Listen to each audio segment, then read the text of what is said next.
નમસ્કાર મિત્રો, આજના આ વિડીયોમાં આપનું હાર્દિક સ્વાગત છે। મિત્રો, આજે હું તમારી પાસે કેટલીક મહત્વપૂર્ણ ટિપ્સ શેર કરવા જઈ રહ્યો છું, જે તમને અભ્યાસ, સમય વ્યવસ્થા અને જીવનની નાની નાની સમસ્યાઓ સરળ બનાવવામાં મદદરૂપ થશે। પરંતુ વિડીયોમાં આગળ વધતા પહેલા તમે ચેનલમાં નવા હોય તો ચેનલને સબસ્ક્રાઇબ કરી લેજો, વિડીયોને લાઇક કરી લેજો અને ગુજરાતના કયા જિલ્લામાંથી વિડીયો જોઈ રહ્યા છો તે વિશે પણ કોમેન્ટ કરજો, જેથી કરીને અમને પણ ખબર પડે કે ગુજરાતના કયા જિલ્લા સુધી અમારો વિડીયો પહોંચ્યો છે। તો ચાલો મિત્રો, વિડીયોને આગળ વધારીએ। તો મિત્રો, તમે જાણો છો કે થોડા નાના અને યોગ્ય આયોજનથી તમે સ્ટ્રેસ ઓછો કરી વધુ સફળતા મેળવી શકો છો। આ વિડીયો આખો ધ્યાનથી જુઓ અને દરેક ટિપ્સનો નોટ કરો, જેથી તમે રોજિંદા જીવનમાં તરત ઉપયોગી થઈ શકે। આ વિડીયો પૂરો જોશો તો તમે તમારા જીવન ધોરણમાં બદલાવ લાવી શકશો અને તમે કહેશો કે ખરેખર આ ટિપ્સ ઉપયોગી લાગી। ચાલો હવે પહેલી ટિપ્સની વાત કરીએ। તો પહેલી ટિપ્સ છે અભ્યાસની આયોજન અને સમય વ્યવસ્થા। સૌપ્રથમ તમારું અભ્યાસનું શેડ્યુલ તૈયાર કરો। દિવસના સમયને ટુકડામાં વહેંચો, દરેક વિષય માટે પૂરતો સમય રાખો। ફોન, સોશિયલ મીડિયાથી સમય કાઢી અભ્યાસ પર ધ્યાન કેન્દ્રિત કરો। સમયસર રિવિઝન અને સેમેસ્ટર અથવા પરીક્ષા માટે તૈયાર કરવા બનાવો। તૈયારી માટે ટૂંકા નોટ્સ બનાવ્યો, જેવી બારણે વારે વારે જોરથી વાંચી શકાય। બીજા નંબરની ટિપ્સની વાત કરીએ તો નોટ્સ અને મેમોરી ટેકનિક। પડદા પર વાંચવાને બદલે નોટ્સ લેવું વધુ અસરકારક છે। વિષયને નાના ટુકડામાં વહેંચો અને મહત્વપૂર્ણ મુદ્દા પર ધ્યાન આપો। મેમોરી ટેકનિક તરીકે માઇન્ડ મેપ્સનો ઉપયોગ કરો। તમે નોટ્સ તૈયાર કરો છો ત્યારે તરત રિવિઝન કરો। આ ટેકનિકથી મહત્વપૂર્ણ માહિતી લાંબા સમય સુધી યાદ રહે છે।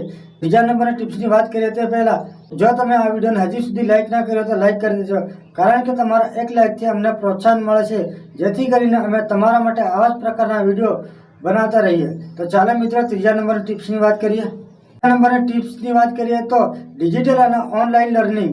વિદ્યાર્થીઓ માટે ઓનલાઈન સ્ત્રોતો ખૂબ જ ઉપયોગી છે। યુટ્યુબ, કોર્સ જેવી સાઇટથી નવા વિષય શીખો। મોબાઈલ એપ્સ વાપરો, જેમ કે GK, current affairs, language learning. Fake અથવા અપ્રમાણિત સ્ત્રોતથી દૂર રહો, વિશેષ કરીને સરકારી અને પ્રમાણિત વેબસાઇટ પર જ આધાર રાખો। ચોથા નંબરની ટિપ્સની વાત કરીએ તો સ્વાસ્થ્ય અને જીવનશૈલી માટેની ટિપ્સ। સારા સ્વાસ્થ્ય વિના અભ્યાસ સફળ નથી થતો। જેમ નિયમિત ખોરાક અને પૂરતી ઊંઘ બનાવો। થોડો ફિઝિકલ એક્સરસાઇઝ કરો। ચાલો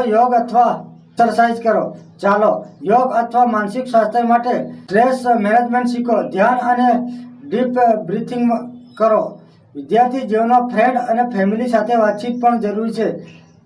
પાંચમા નંબરની ટિપ્સની વાત કરીએ તો ગ્રુપ અને સહયાત્રા દ્વારા શીખવું વધારે અસરકારક છે। સ્ટડી ગ્રુપ બનાવો, ડિસ્કસ કરો, નવા વિચારો સાથે પરિચય મેળવો। સિનિયર સ્ટુડન્ટ અથવા ટીચર સાથે રિલેશનશિપ રાખો। સમુદાયના ઇવેન્ટ અને કોમ્પિટિશનમાં ભાગ લો, એનાથી કન્ફ્યુઝ વધે। આ ટિપ્સ અમલમાં લાવવાથી તમારું અભ્યાસ, સમય વ્યવસ્થા, સ્વાસ્થ્ય અને જીવન વધુ સરળ બની શકે છે। તો અભ્યાસ માટે proper scheduling, memory technique, digital સ્ત્રોત, સ્વાસ્થ્ય અને ગ્રુપ વર્ક, આ 5 ક્ષેત્ર પર ધ્યાન આપો। આ વિડીયોમાં અન્ય વિદ્યાર્થીઓ સાથે પણ શેર કરો, જેથી તેઓ પણ આ ટિપ્સનો લાભ લઈ શકે। કેવો લાગ્યો આજનો વિડીયો? જો વિડીયો સારો લાગ્યો તો વિડીયોને લાઇક, તમારા અન્ય મિત્રો સુધી શેર કરશો, તેમજ આ વિડીયોમાં કોમેન્ટ કરવાનું ભૂલશો નહીં।